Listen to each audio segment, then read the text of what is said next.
Welcome back to another episode of Geekified. I've literally just turned it off within the last 5 minutes, and that is Westworld is back. We are on to season 4, episode 1, and I have got a lot to talk about, and I'm sure Nathan has as well.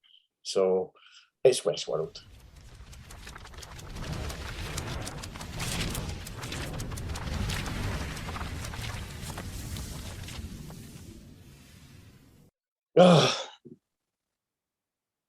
Woody, see if Mr. Nolan and Lisa Joy could just direct and write everything for the rest of my life, I'd be quite happy. Yeah. You know what I love the most about this episode is that nothing really happened. So true. But the whole time you were like on edge. Yeah. Waiting for it. And I mean, at the end, it's obviously something not quite right. Oh, you're not kidding. My theory is the Aaron Paul timeline. Yeah, is almost like a linear normal timeline. It's a continuation of the previous story. Yeah. I think she's called Christina now, Dolores and Thingy Madsen. I think that's going to turn out to be they're the people that Dolores and him were based on in the. Did you know how they've shown like they can put actual people's psyche into the Peter Mullen's character did it, remember? And into the robots and stuff. And they at the end of season 3, that's what they have in all those balls. And what's her name? Valkyrie from Tessa thingy. Tessa Thompson. Yeah, that's the one. And she's collecting those balls because she works for the company because they're keeping those people's souls, as it were. Yeah. So I think it's going to turn out that's what, and then you're probably going to have some sort of link into Bernard and Anthony Hopkins in some point in it, I think. That's so funny. I actually completely forgot. We've not seen Bernard at all. No. That is a good point. I didn't actually think about that. I was too engrossed. I'm not joking. That was honestly possibly the quickest hour of my life.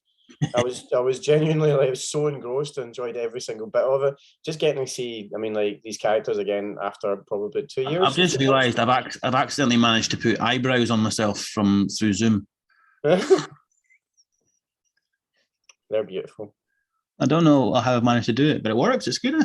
They look good. They look as if you've had them drawn on. Yeah, it's makeup artist beforehand. Anyway, back to because I was sort of watching it thinking, why? Because the Dolores character, especially through the second half of season 2 and season 3, is such a badass, Yeah. And then it becomes this sort of weakling character again, and it's like I was trying to think, what is going on? The only other option is that they've downloaded their sort of psyche into this game. Yeah. Because obviously there's that weird thing where the guys talking to her about how they've written them into the game and it doesn't work and stuff like that. Yeah. So there's something not quite right about that. Why are you doing this to us? Yeah. So there's something not quite right about that. And then it's weird now because Sandy Newton's character seems to suddenly have powers in the real world as well. Yeah. So there's something not quite right about it, I'm genuinely so engrossed again. Like, I don't think I've never known a show where I've watched and I have questioned but I've questioned how much of an idiot I am at the end of a show to miss some of the stuff that they give you, because it is so obvious when it's there, but it just doesn't match with what you think you're watching until you get to the last episode and it's the last 15 minutes, and then I'll explain it. And Jonathan Nolan just go, ha, get it up, you. This is what you missed. I've never seen whether they've ever announced how long they plan on this going on. This show. 6 seasons. 6 seasons, is it? So we're about halfway. We're about halfway through then. Yeah, it could go anywhere, couldn't it? I'm sure it was a report at the end of the last season. I'm sure I read it. I'm sure it's 6 seasons. I love the way that Ed Harris and Man in Black seems to be a proper badass again as well. And obviously, is it the real him or is it the cyborg version that they built the last one? It's just like. I think that he is going to be the cyborg version of him from now on. It's just him uploaded into it, and he's probably the only person that's actually worked for doing this upload thing. I think he's going to be the only one that's kind of got it. I've got to admit, at the end of the episode, when you see the guy in the shadows behind the lamppost, I thought it was going to be the younger version of him initially. You know what? Yeah. That would have been. I when he initially stepped out, I actually thought the shape of him was a bit Peter Mullen. I thought he was going to step out because it looked as if he was older, but it was just the angle from the rooftop. Stingy Madsen. I can't remember what his character was called in the first couple of seasons. Teddy, that was it, Teddy. Yeah. And when I was watching it, I could remember it, but I was trying to remember it just now before we came on, and I couldn't remember the name. But you know what? It's one of these things. As I said to you, I went to see Elvis the other day, and it's one of those movies where, I mean, it's probably a very obvious thing, but the music's almost like another character. Yeah. And in this episode of this show, the score was like a character. Yeah, it was. It brought the story along so well. I mean, they're talking about quite mundane things, but the music made it seem a bit sinister. Everything, it just felt very sinister the whole way through. Yeah, what's her name? That song that was playing at the end, the California girl. I can't remember. I didn't know. I'm going to have to Google it. I'll edit this out. I say that, but I probably won't. But I need to know the name of the song. God, the beautiful girl with the red hair. She does slow singing. That was a poor description. Slow singing. I'm trying to think of. She did the song with. She did the song with Charlie. It's not. I keep wanting to say Billy Ray Cyrus, but it's not that. I don't know. Hold on. Lana Del Rey. I was going to say Lana Del Rey, and I thought, no, it won't be that. Yeah, it's like Lana Del Rey. That's her song that was playing over it. All right, okay. And it was so. You're right. Mm-hmm. It was bizarre. It's such a lovely kind of love song, but played the way they played it, it was creepy as shit. But even the way they shot that final scene with her from the balcony looking down, and you see him come out of the shadows, I felt like a 50s noir detective story almost. Yeah. You can almost imagine wearing a hat and a trench coat. Yeah. You know, everything is that. Yeah, it's all that. It's all that upper angle. Yeah, it's nice, sort of stylized and like shadowy and stuff like that. But but just a very, very. I mean, normally, Westworld's always had a bit of quite a slow pace, and this was definitely a slow pace. But I think, other than the first episode of the first season, this is their best opening episode they've done. Yeah, the last couple of years. I think so. I was trying to work out as I was watching it, and I literally just turned it off there. If anyone's wondering, it's just stopped like seconds before we started recording. Yeah. So it's very fresh. I remember all the last seasons being a kind of almost like either a flash forward, a flash to the side of different timelines. This doesn't seem to be that this time. This seems to be quite different. It seems to be slightly different. And it feels like there's definitely two stories going on. Yeah. Because the thing is, you know how clever these guys are. They know that we know that that's probably what they know that they want us to think. They're thinking. So they're not going to. They're going to shit on us with this one. I think they're going to just really. And they have said as well that it's 7 years since the last season. Yeah. Talk about that, don't they? It says it at the end, doesn't it? I think. And they say at the start when on top of when Alan Paul's on top of Caleb's on top of the building with his work colleague. Yeah. We talk about it's been 7 years since the uprising, and they broke that machine that could predict all the stuff, Yeah. It's almost the decommissioning of robots, wasn't it? Was it? Yeah. So that's why it's quite interesting because that whole thing I was thinking, I don't know, it's just the Evan Rachel Wood bit. It's through me. Because it's a completely different character, and that's why I'm thinking that it's like I said, it's either she's in a computer game or something, or I think it's going to be that she's maybe gone back in. I don't know. There's something. It's not right. That world that she's inhabiting in is definitely not a real world. No, I very, very, very, very much agree with that. Yeah, there's something wrong. It almost feels a bit like that. That boss level in that movie, Oh yeah, almost like a computer game. Mel Gibson. Yeah, you haven't seen it. We obviously reviewed it. It's great. Yeah, but it felt like that. But yeah, no. I was always looking forward to it. I thought that the trailers made it look fantastic, and it did not disappoint me at all. Yeah. You know, I think you're right. As an opening of an episode for, again, like, and they do it so well with Westworld. Every first episode is usually very cliffhangery. It's very shocking, very different. Makes you think, oh, I can't wait for the next one. And they hit the nail on the head again. They've done it again. One thing I thought was super clever about it, right? Because it's been 2 years since the last 2 years, 2 and a bit years. I think it was. Season came out. It was just before pandemic, wasn't it? I think. Yeah. Or I think just it was actually the start of the pandemic. 2019. Yeah, something like that. But you know what I found really interesting? They opened up with that guy picking up his gun and stuff, and I was sitting there thinking, was he a character in the last one or not? And I couldn't quite remember, and obviously he wasn't. But they made it feel like he was a main character, and I thought that was such a clever bit of storytelling, a bit of filmmaking, because it draws you in straight away because you're trying to remember, right? Who was that guy again? What did he do? And then you realise after about 5 minutes he was a nothing. You know, he wasn't in it at all. He's just a guy that Ed Harris is trying to do a deal with to do these other people and stuff. It's so interesting, and just, I mean, how does man in black, Billy, wasn't it? His name was William. Yeah. I don't know. That's just suddenly popped in my head. What does he say and to make that guy do what he wants? Or is it because he's a cyborg or whatever you want to call him? He's an AI. He's been able to program that other AI because obviously at the end of the last season it was him getting like programmed and stuff. Yeah, you know, it's same as Tandy Newton's one. Yeah. You know what I mean? It's like she takes relative control of people and stuff. It seemed as if he was doing the same thing there. She's not called Tandy Newton anymore, is she? Thanadi, I think. Tandewi, that's it. Yeah, sorry, Tandewi Newton. Apologise. Yeah. Absolute respect. If you want to change your name to whatever you want to change it, we're more than happy to call you it, but apologise, I didn't realise. So if you nudge your head slightly to the left or right, you can actually see a bit of the poster. Yeah. Which is basically like the robot, but it looks like it's almost spiked on the tower. Impaled, yeah. It looks like it's impaled on the tower. And obviously that poster is a setting for a city, which is definitely the very different type of thing that we're seeing now. It's definitely a city. Yeah. I don't know if it's going to be, maybe this season is going to be a bit off, because the first 3 seasons have been sort of the robot uprising and the robot's almost winning a bit. And maybe this season it's going to flip it a bit. Yeah. So, because I definitely got a bit of a antagonist vibe from Thanadi Newton, whatever, however you say the name. I definitely got a bit of a antagonist, bad guy vibe from her.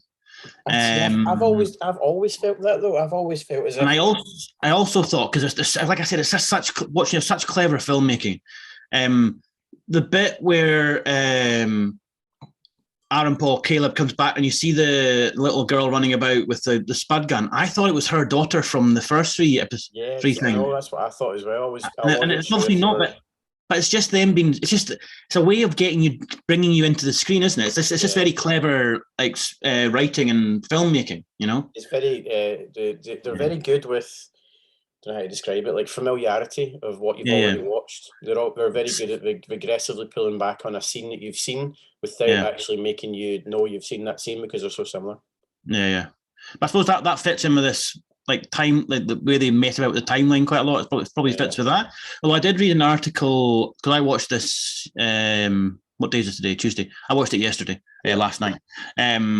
And I read an article this morning when I was on the train at 7:00, saying that apparently this season is going to be a bit more linear in the timeline. But I don't know. That doesn't necessarily mean it might be more than one timeline. Yeah.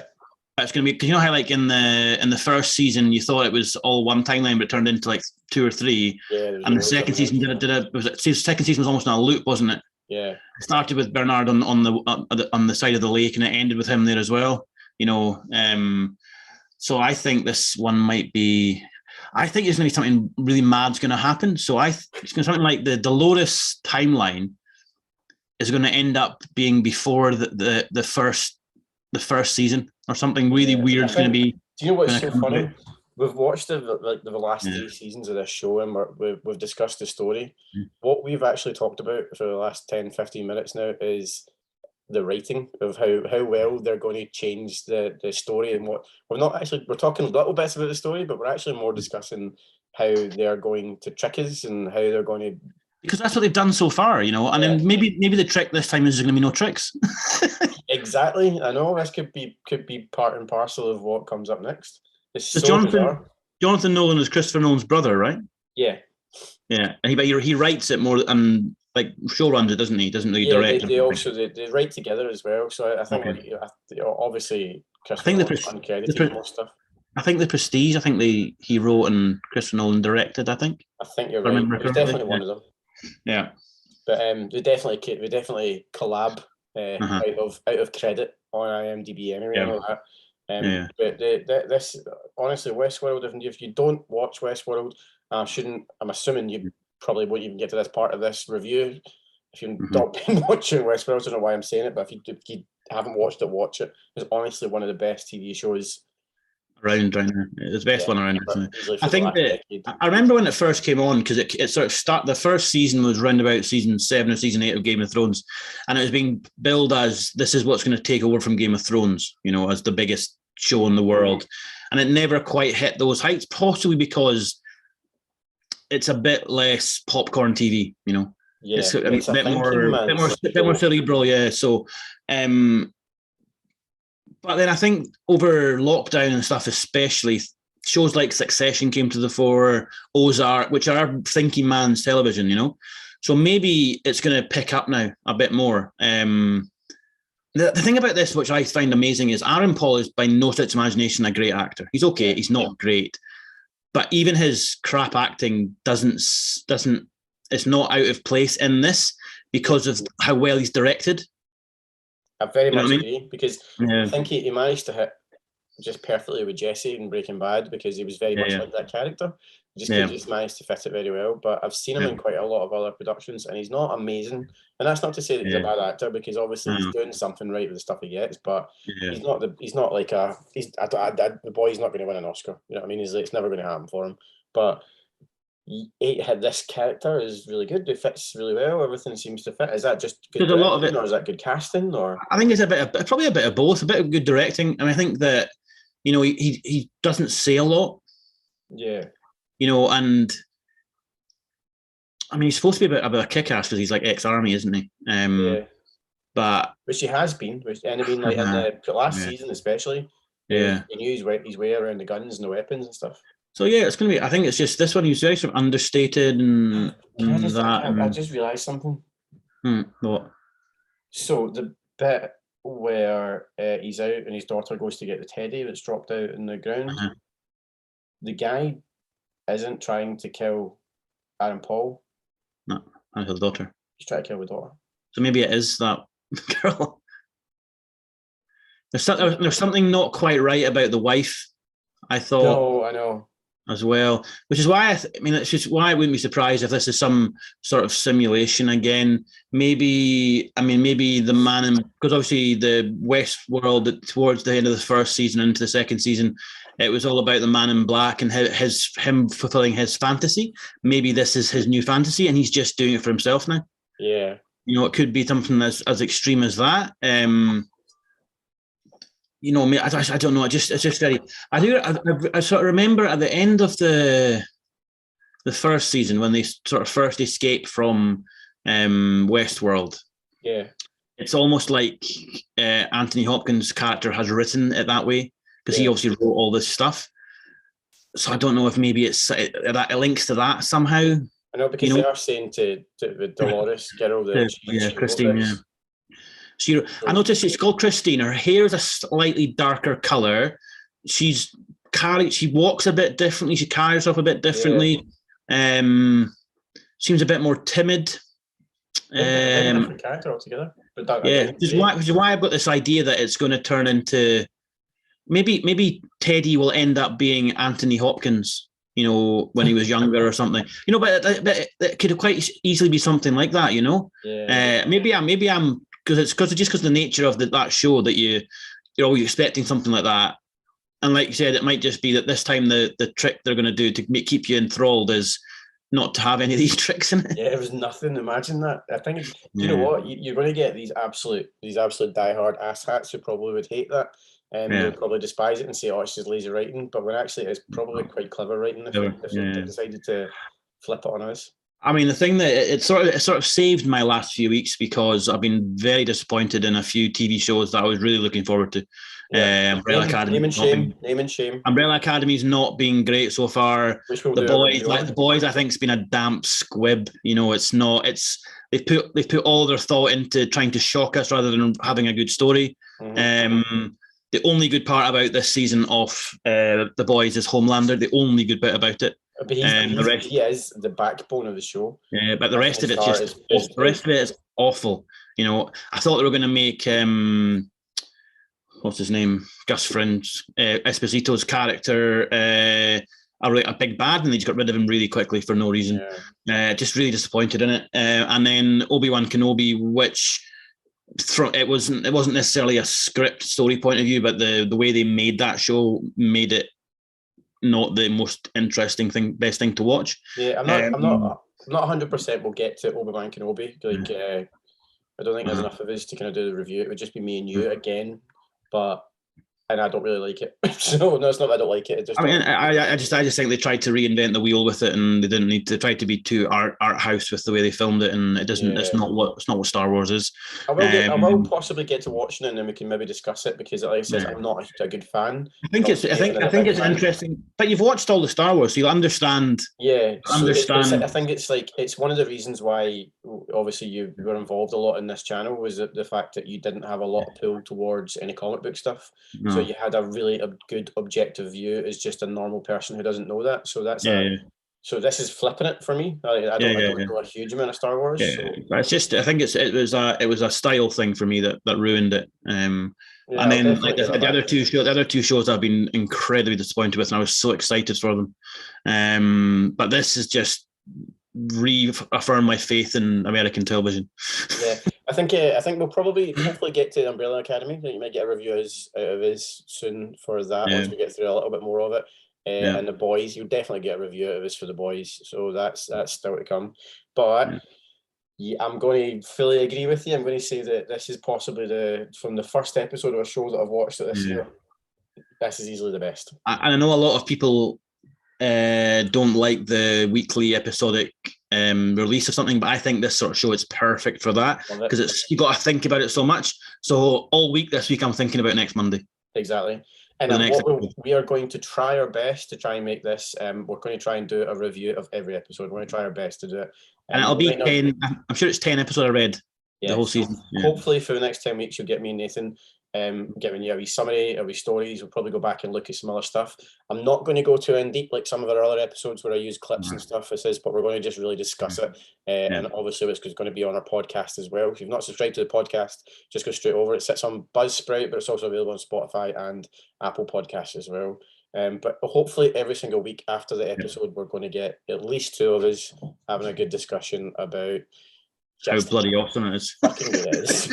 I just hope they don't ruin it. I can't see them doing it. I can't see them doing it. Not, because this has been epic. This has been, I really, really enjoyed that. And I'm still sitting on a buzz. Thinking about it, yeah. I watched it last night, and I had a 4-hour train journey for work this morning. And all I was doing was I was just thinking about it all 4 hours. I was supposed to be doing work, and I was just thinking about this instead. Yeah, you don't get a higher accreditation than that. I think that says it all. So there you go. That's episode 1 of Westworld is back, and it is just as good as it's ever been. You've got 2 fans all the way up from season 3 who absolutely adored the show. It was absolutely epic, and they've not lost it. They are still on track. So yeah, next week we'll be back. Hopefully the day after it's released, if we can. If not, one day after that, and we'll try and get one weekly episode from us giving you all the discussions and all the topics on Westworld. So thank you very much for joining us, Nathan. No problem. And we can do this all day.